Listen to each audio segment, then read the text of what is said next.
আসসালামু আলাইকুম। আজকে আরেকটি ইম্পর্টেন্ট বিষয় নিয়ে আলোচনা করব।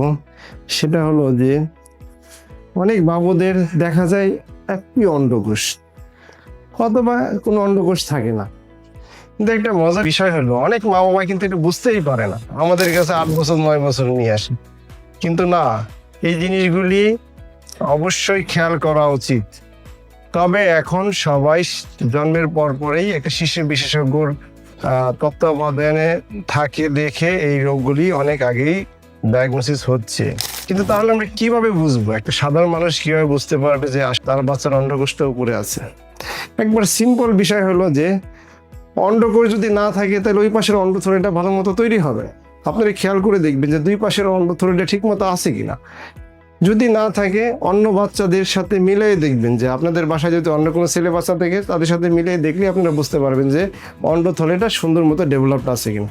যদি না থাকে তাহলেই আপনাকে অবশ্যই একজন শিশু ইউরোলজিস্টের কাছে এসে এটা চেক করাতে হবে আসলে তার অন্ডকোষ জায়গা মতো আছে কিনা। আর এর অপারেশন অবশ্যই 6 মাস থেকে বাচ্চার বয়স 1 বছর পূর্ণ হওয়ার আগে অপারেশন করে নিতে হবে। যদি না করেন তাহলে এই অন্ডকোষটি ধীরে ধীরে ড্যামেজ হয়ে যাবে। Thank you.